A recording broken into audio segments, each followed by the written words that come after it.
Air Chief Marshal Khosla joins us now. And I can take that same question to you, Air Marshal. DGMO talks expected today, and military has already come out and said that it was a night of relative calm or night of near peace on the frontiers after a very long time. What do you think the DGMOs would be discussing at this point in time? Yeah, it's a very, very valid question. I think everyone is asking the same question that DGMO talks are scheduled for today, and what will be they talking about. So, in my opinion, number one, before I start answering that question, I mean, having seen the violation, whatever reason these ceasefire violations took place, but the trust has been broken, and it will take a long time to, re-establish. And our forces are on the alert, and they remain alert and not go by the face value of saying yes, ceasefire and talks to go on. Having said that, so DGMOs will obviously discuss that when the ceasefire was agreed, wherever the violations taking place, that is the first issue. And secondly, they will talk about how to ensure that in future it doesn't happen and ceasefire continues. Those measures at the defense forces level. As far as the larger picture is concerned, the decisions are taken at a much higher body as to which way the relationship should go. So that I don't think they'll be talking about. They'll be talking about mainly about what measures can be put in terms of military to military talks and the things, so that these skirmishes, smaller ones, or the violations don't flare up again. Do you think that that hotline can ensure that, a Marshal, that if the message is conveyed unequivocally that the maintenance of peace on the frontiers is the primary responsibility or the expectation at this point in time from the Pakistani side, do you think that message can be drilled home to Pakistanis and we can expect a relative calm to continue? Absolutely. That I think DGMO will, in no uncertain terms will convey that this is a must, and we are watching and we are alert, and this needs to stop. I mean, you cannot afford to say something and do something else. So that, I think, message will go absolutely clear in my mind. Also, Marshal Khosla, one more question to you before I let you go, in the sense that you are a Air Force man.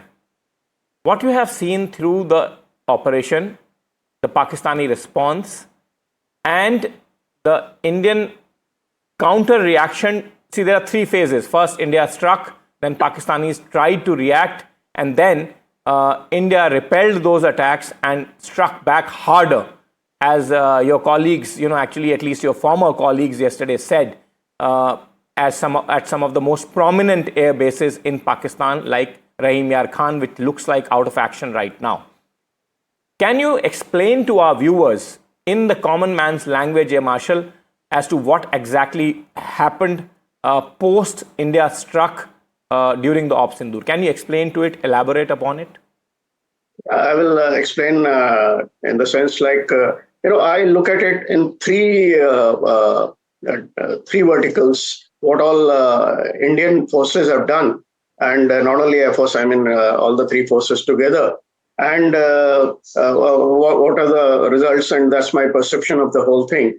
But as expected, post ceasefire, the narrative is going into a different direction.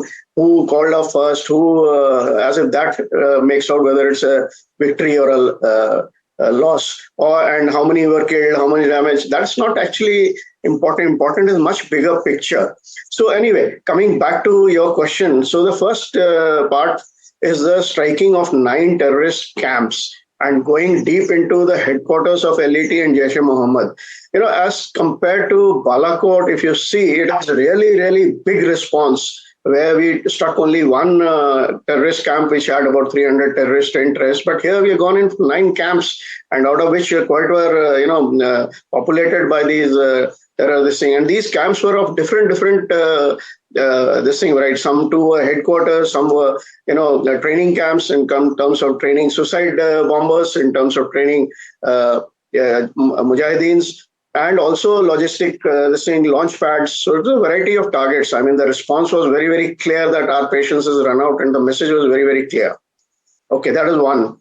The second vertical which I talk about is, Indian forces, they showed, or the India as a country, we showed a big restraint as far as no collateral damage, no military targets initially, and no civilian casualties, no targeting of any infrastructure except for terrorist camps.